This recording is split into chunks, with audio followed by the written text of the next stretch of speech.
குரலால் உச்சம் தொட்ட நடிகர்கள் பலர் உண்டு. அப்படித்தான் 1990களில் தன்னுடைய குரலாலும், வித்தியாசமான சிரிப்பாலும், யதார்த்தமான நடிப்பாலும் ஒட்டுமொத்த தமிழ் ரசிகர்களையும் கவர்ந்தவர் நடிகர் குமரிமுத்து.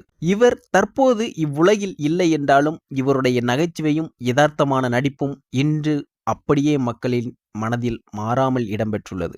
15 வயதில் கன்னியாகுமரியில் இருந்து பிழைப்புக்காக சென்னை வந்த முத்தையாவை குமரிமுத்து வாக்கியவர் மறைந்த நடிகர் நாகேஷ். பொய் சொல்லாத என்கிற படத்தில் நடிகர் நாகேஷ் தான் குமரிமுத்துவை முதலில் திரையுலகத்துக்கு அறிமுகப்படுத்தினார். மனசுக்குள் மத்தாப்பு என்கிற படத்தில் குமரிமுத்து வைத்தியராக நடித்திருப்பார். அப்போது ஷூட்டிங் ஸ்பாட்டில் குமரிமுத்து அவரோடு ட்ரேட்மார்க் சிரிப்பை கேஷுவலாக சிரிக்க, அதை பார்த்த டைரக்டர் இதே மாதிரி படத்திலையும் சிரிங்கன்னு கேட்டிருக்கார்.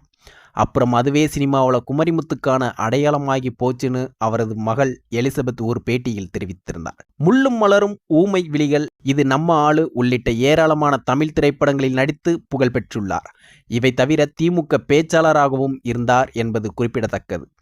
எம்ஜிஆர், சிவாஜி, ரஜினி, கமல், அஜித், விஜய் என பல முன்னணி நடிகர்களின் படங்களிலும் நகைச்சுவை கதாபாத்திரங்களிலும் நடித்துள்ளார் குமரிமுத்து.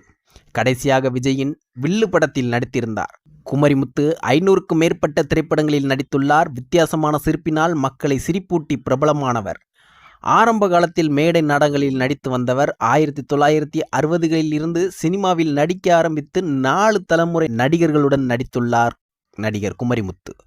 மண்ணை விட்டு மறைந்தாலும் தனது வித்தியாசமான குரல் வளத்தாலும், கள்ளம் கபடமற்ற சத்தம் போட்டு சிரிக்கும் தன்மையினாலும் வெகுவாக தமிழ் ரசிகர் மனங்களை வென்ற சிரிப்பலைகளின் நாயகன் என்று குமரிமுத்துவின் அவர்களை போற்றுவோம். இந்த தகவல் உங்களுக்கு பிடிச்சிருந்துச்சுன்னா மறக்காமல் நம்ம சேனலை சப்ஸ்கிரைப் பண்ணிக்கோங்க.